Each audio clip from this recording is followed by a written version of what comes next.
pese a tener una aprobación general, finalmente se cayó este proyecto de ley ómnibus y vuelve a foja cero, se vuelve a tratar en comisiones. ¿Cuál es el camino que se abre para la gestión nacional, para el presidente Javier Milei, y qué va a pasar con este proyecto? Además, vamos a hablar del rol de las otras fuerzas políticas, de la oposición, de todo esto con una especialista. La saludamos, le damos la bienvenida a Milagros Fagiani, que es politóloga de La Pampa y consultora de Analítica 427. Allí la estamos viendo. Milagros, buenos días, ¿cómo estás? Bienvenida.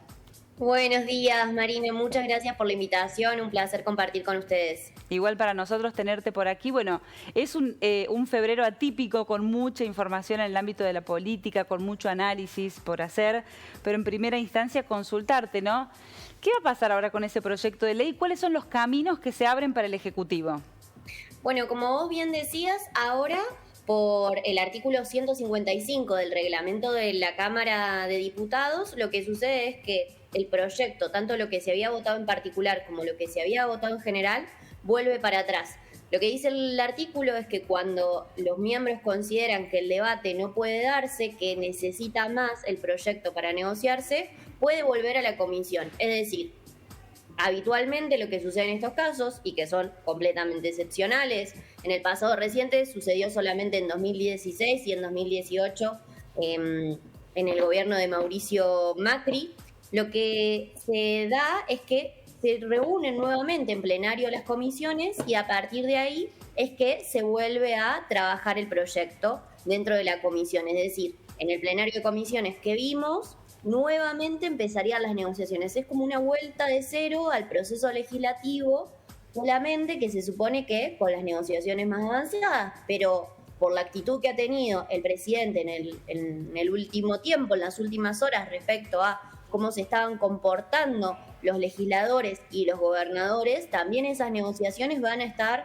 truncas y difíciles, entonces queda esperar cómo se toman las decisiones. Claro, porque se abre como un nuevo panorama de relaciones, ¿no? Con los diputados provinciales, con los gobernadores de las provincias, sobre todo a partir de lo discursivo, aunque en la política todo se olvida pronto, pero cómo se construyen esos consensos, cómo se avanzan en esas negociaciones cuando parece que se ha abierto como un frente de guerra.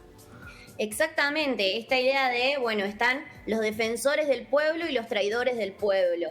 Y esta idea del gobierno del presidente Javier Milei de decir que puede gobernar con o sin el apoyo de los legisladores. Que esto no es cierto. En un país republicano necesariamente se necesitan fijar ciertos acuerdos. Y a su vez es importante tener en cuenta que también fueron elegidos los diputados y senadores nacionales para representar los distintos intereses. Un colega, Max Aguiar, decía en Twitter ayer, es difícil pensar la política cuando ganaste con el 56% o pensando que ganaste con el 56% cuando en realidad solo ganaste con el 30%, porque recordemos que ganó la segunda vuelta, pero en primera vuelta se eligieron otras cuestiones, se eligieron otras opciones y también la sociedad no está completamente de acuerdo y de hecho así lo muestran las encuestas con el rumbo que está tomando Javier Milei. ¿Qué posibilidad hay de gobernar por plebiscito, de convocar esa instancia? Porque de alguna manera ha trascendido también.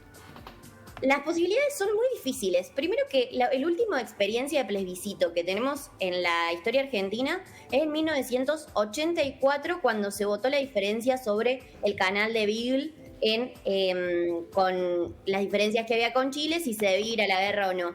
Y segundo, que además el presidente no puede gobernar por consulta popular, porque no es plebiscito, es consulta popular, lo rige nuestra Constitución. La Constitución argentina marca que la consulta popular puede ser vinculante o no vinculante. Ahora, solamente el Congreso puede dictaminar la consulta popular vinculante. El presidente puede hacer una consulta popular, pero que no es vinculante y entonces, luego de su votación, el Congreso debe reglamentarla. ¿Qué quiere decir que no es vinculante? Que necesariamente tiene que pasar por el Congreso y el Congreso lo aprobaría o no. Entonces, es casi imposible que Javier Milei gobierne por plebiscito, como dijo ayer que quería hacer. Da la impresión de que estamos ante un momento de mucha república, de mucho congreso, de un nuevo protagonismo de las fuerzas opositoras. ¿Cómo ves ese escenario? El radicalismo, a quien el presidente Javier Milei está apuntando directamente, porque no creemos que le diga traidores a los legisladores del peronismo o del socialismo, que ya en primera instancia anticiparon que no iban a acompañar el proyecto. Digo, ¿cómo se ve ese nuevo juego de fuerzas en nuestro país si es que observas que hay un escenario distinto en ese sentido? Sí, completamente. Hace muchos años Argentina no tenía un Congreso tan fragmentado. Nosotros estamos acostumbrados al bicoalicianismo, es decir, se forman dos coaliciones grandes que más o menos juntan los votos. Ahora tenemos una gran fragmentación, porque por un lado aparece la Libertad Avanza como un tercer sector que tiene cierto porcentaje bajo de escaños en el legislativo. Pero a su vez, UCR y PRO, que antes trabajaban en conjunto, ahora toman decisiones por separado.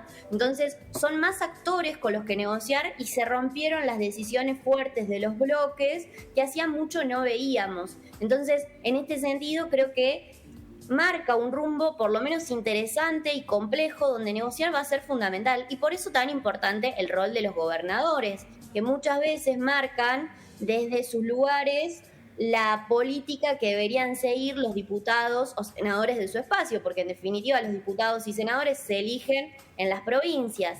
Entonces creo que sin duda estamos viendo un momento de mucho republicanismo y también de mucho federalismo. Bueno, y en el que seguramente desplegar la gobernabilidad sea un poco más complicado para Javier Milei porque le exige muchísima negociación, ¿no? Exactamente, va a ser una necesidad muy grande negociar y saber que no se puede negociar. De hecho, Javier Milei los trató de traidores a los gobernadores y automáticamente los gobernadores de Juntos por el Cambio hicieron una declaración en relación a eso, diciendo que no era correspondiente, que no estaba dentro de lo pactado lo que habían dicho. Y esta diferencia entre acompañar la idea general del proyecto, que fue la votación en general, y los artículos específicos, que era lo que marcaba la votación en particular. Creo que también en eso la inexperiencia de la función pública y de cómo funcionan las negociaciones en el Congreso genera estas dificultades que empieza a tener y seguirá teniendo el gobierno de Javier Milei. Bien, bueno, seguimos atentos, por supuesto. Muchísimas gracias, Milagros, por estar esta mañana con nosotros. Ha sido muy amable. Un placer, muchísimas gracias. Un abrazo.